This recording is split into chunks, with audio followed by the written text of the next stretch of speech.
The video that you're about to watch is an excerpt from a live webinar. If you enjoy the contents of this video, please like and subscribe.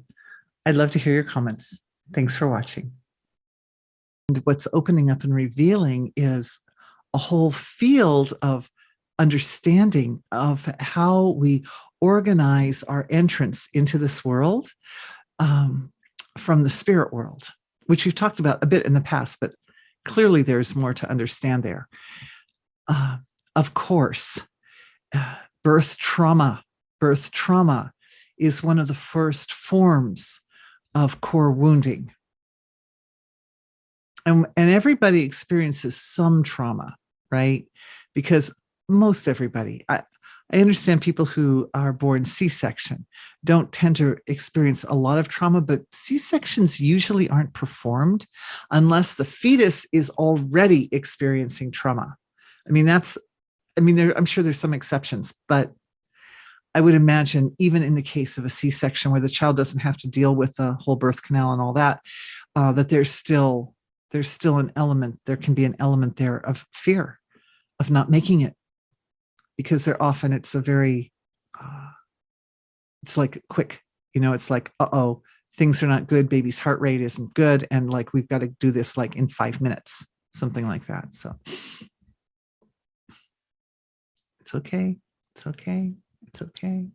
It's okay. The beginnings and the source, the roots of core wounds comes all the way back there into the birth trauma. I'm looking at it, and it's a little bit like a rite of, well, it certainly is a rite of passage, isn't it? It's a rite of passage, but it's reminding me of a rite of passage like teenage years. That if you can make it through your teenage years, it can be so difficult. Then by navigating through the adolescent and teenage years, one accrues the skill set to be able to step into adulthood more effectively, something like that. And making it through the birth process provides us all with the skill set to get into and make it through our first days and weeks and months, and then years, and it builds and it builds. So for everybody in this group, we're going back first to the point of birth itself, and then we're also going back to before the birth. And the reason is the birth and the particular types of trauma that are experienced in birth are indicative of the path that the soul has chosen to go through for their whole lifetime. Every birth is so different. Sometimes mamas share birth stories. If your kids are in a play group or something, there'll be times when the kids are playing and the mamas are just sitting around like saying, oh, well, this happened when I had my baby and that happened when I had my baby. And it's amazing that every single story is unique.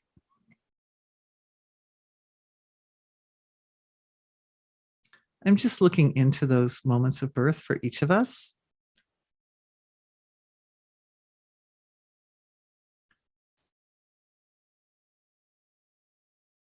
Very, very deep connection at that point with the mother of creation, Mother Divine, the mother of the universe. Oh, happy 9 days of Mother Divine, everybody. We're in that time according to the Vedic calendar. For those of you who are new, I tend to draw a lot upon Vedic knowledge because it is ancient and it has withstood the test of time.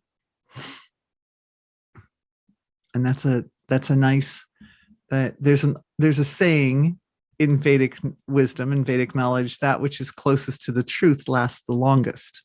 So when we have truth that's withstood the test of time, then it's a testament to the value of that truth. Mother, okay, here. Under traditional circumstances, mother is not, she's not drugged and she's not compromised. Under traditional circumstances, women just gave birth for like hundreds of thousands of years. Women just gave birth. They didn't have epidurals until like 100 years ago or something, or less. And so the mother's physiology produced a lot of endorphins and, neurochemicals, produced neurochemicals that allowed her to essentially transcend and allowed her awareness to feel stabilized in the source of creation while she's in that dynamic position of giving birth.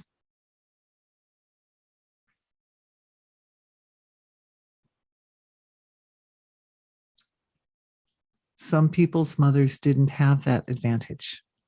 And there are all types of ways that mother can also be compromised. When mother is in that state, she supports and helps the consciousness of the baby to also stabilize in that state of consciousness. So starting out with the mothers who didn't have the advantage, who some mothers were just knocked out completely. They gave them general anesthetics back in like the 50s and 60s, 40s, 50s and 60s, general anesthetic during birth. Oof, I know. Oh, we've got people raising hands. So the child then comes into the lifetime with a little disadvantage of not having the support of mother's expanded consciousness to provide a foundation of security for that experience. And they come in very vulnerable and looking and leaning into the field, like everyone around is, can anybody here connect me to the mother of creation? Can anybody here show me how to stabilize my awareness in wholeness? It's like the first thing. For those of you, and I saw quite a few hands go up, who had that experience, the key is establishing it for yourself. And I know at the time of birth, one is little and vulnerable, and it's not easy. It's not easy to be born. It's physically painful for the child. To this, it hurts the mama for her uterus to open up, but it hurts the baby's pushing with the head to make that thing happen. And there's a lot of pressure on the head, and all the bones are real malleable, so it's a lot of pressure. So what we're doing is, we as a collective, with our beautiful ability to recognize and directly experience the source of creation now in adult bodies with nice, ripe, mature nervous systems, we're offering that, and especially with the support of that mother of the universe energy, which is very, very present at this time, on this very auspicious day, today and tomorrow. I think tomorrow also, right? Is it tomorrow also, Tom? You don't know. He's not keeping track, and I'm not keeping real close track, but that's okay. I think it's also tomorrow. It's just stabilizing in that point. It's like a tree, right? There's a core wound, and then the branches and the trunk splits off in the branches, and we're going right into that moment, that core moment, and establishing and stabilizing. And for those of you who did have a mama who was fully conscious and aware and was grooving on that experience at that time, it's an enhancement for that moment. It's an enhancement and a stabilization of that experience for you and for your mom, so that even after the birth finishes, and even after everyone's all worn out and tired, that experience remains. It remains like a brilliant ethereal light, like a field of angelic form around you and your mother throughout the entire, yes, there it is. Oh, and that's why we had to connect to the spirit world before starting this healing, because the angelic field, and the angelic field is literally this very, very most delicate level of the physical form. It resides right there in that deepest level of creation. And so I'm just seeing this incredibly, and it's created even now for us in this healing session right now for all of our souls and all of our senses of perception and our physiologies, is the awakening and activation of this very soft, essential light of creation, how the divine shows up in the most refined physiologies, the most refined level of the physiology, as this just beautiful, radiant, purest light, purest, softest, all goodness established, all positivity established. Established in the relative, in the finest relative, but established in a form, in form. This is like washing. It's washing through our collective in our webinar right now, but also very much activated from the moment of birth. So what that does is it creates a structure of integration, integrity, you could say physical integrity for the body from the point of birth all the way through to the present. And of course, once it's established there and here, it expands out to the whole lifetime, out to the whole physiology. Because once you've got it, you've got it. But this is like, you could say it's like playing two notes at the same time that harmonize with each other. So, no, it's like playing a melody that starts on a particular note and then it winds around and goes other places, but then it comes back, or the theme, right? The melodic theme goes, and then it goes through variations, but then it comes back to the theme again. And so energetically, like frequencies, right? There's this frequency of light that's manifested from the present moment self, bringing, and this kind of helps to answer another question that's on my list here, how exactly do we go back in time and heal from the past, heal things in the past? So obviously awareness can travel through space and time frictionlessly. So our awareness has been staying back there at that time of birth for a little while now, and really working into the fabric of the experience at the time of birth, and waking up and activating, enlivening the connection to the source of creation and to the mother of creation, who exists also at her body is like the whole universe.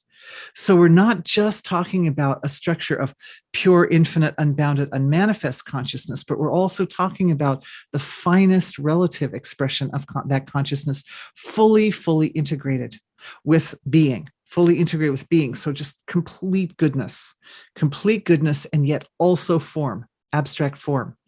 And it shows up like this radiant light that washes. It washes through our group.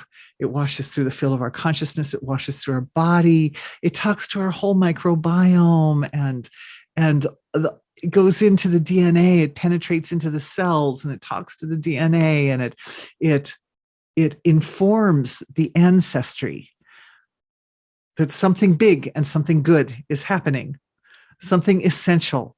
And of course, the mamas of the past, as I mentioned, they didn't get drugs and things like that. So the mamas of the past are right there with us. They come right in and they're like, oh yes. And so they also benefit. I can go back generations, 1, 2, 3, 4. Hang on. Oh, you can go back as many generations as we like. There are no boundaries or limitations on consciousness. We can go back to Eve. Isn't that the archaeologists and those who study DNA are like archaeology through DNA? They're like, oh yeah, well, there was this one original mother, they called her Eve. But I understand from at least the level of knowledge that the present day scientists have, we follow the DNA back again, like a tree, right? It's like a tree-like form. We'd follow it back to this one mama, this one great, great mother of all times of the past.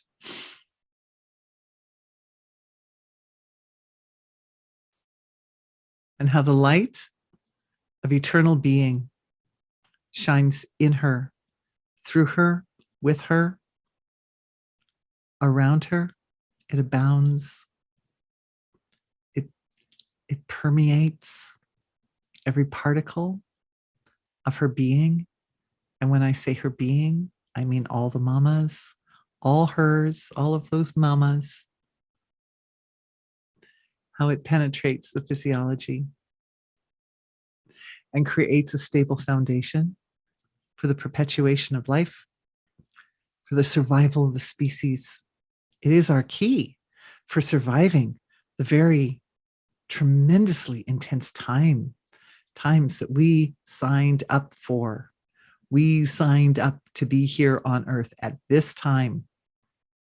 That was a big sign up, you guys.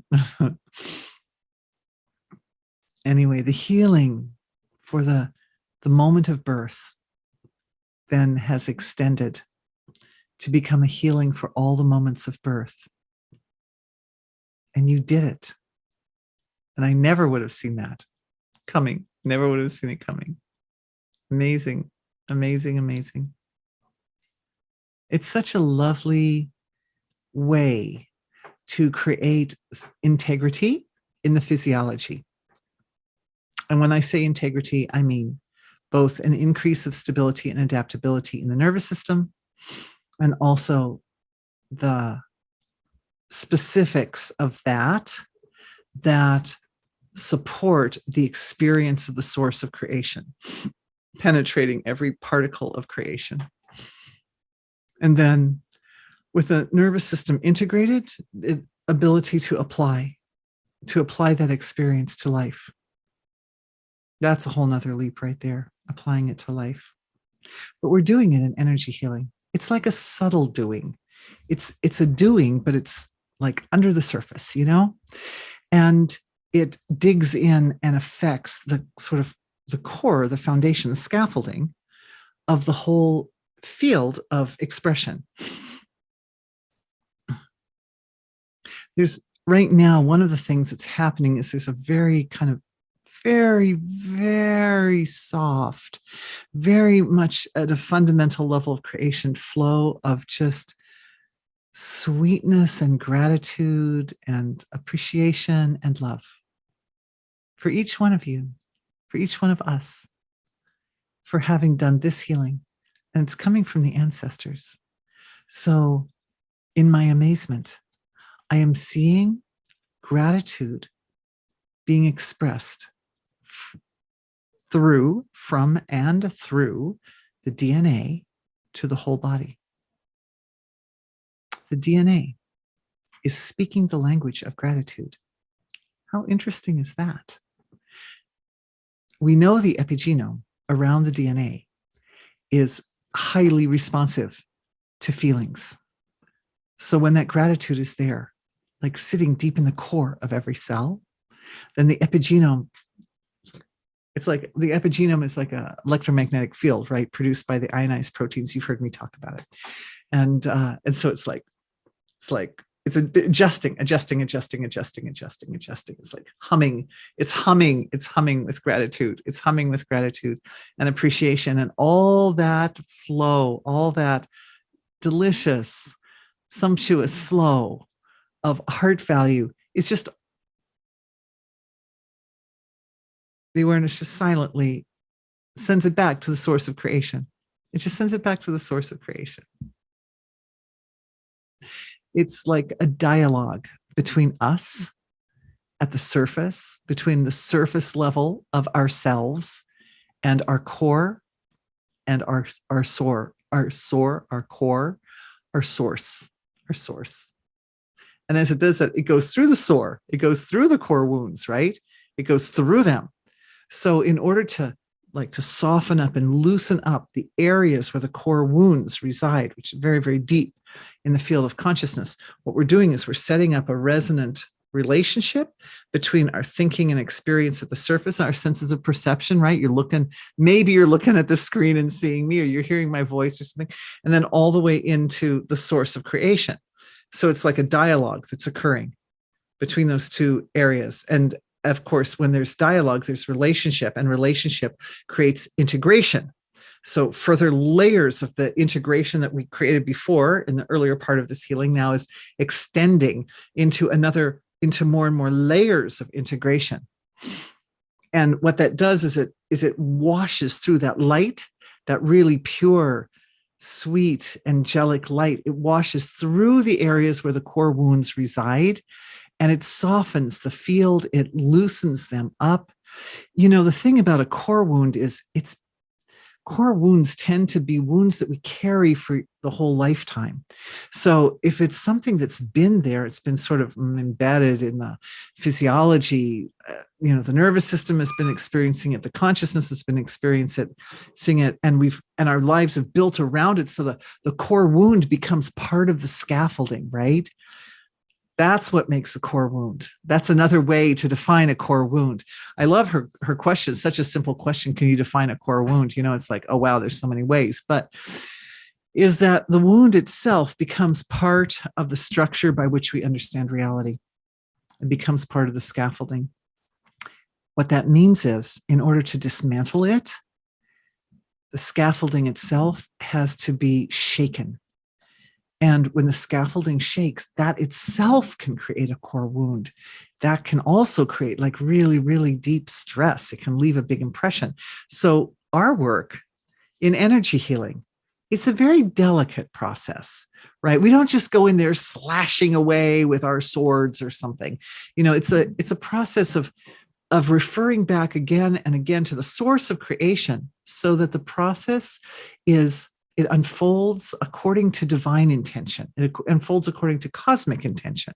And like, I'm learning right along with you, you should realize, because this concept that a core wound bakes into the scaffolding and becomes part of the scaffolding, I hadn't thought of that before I was sitting here with you, but I see it now because of the way the healing is unfolding. Right. And so I'm kind of telling you because I like to share with you my own internal dynamics when this is going on, because I think it can be very helpful for you, because ultimately we are our own best healers. And to share some of the underlying mechanics of how the energy healing process goes and how it unfolds will help you also become more confident and be able to trust your own healing intelligence, your own innate healing intelligence.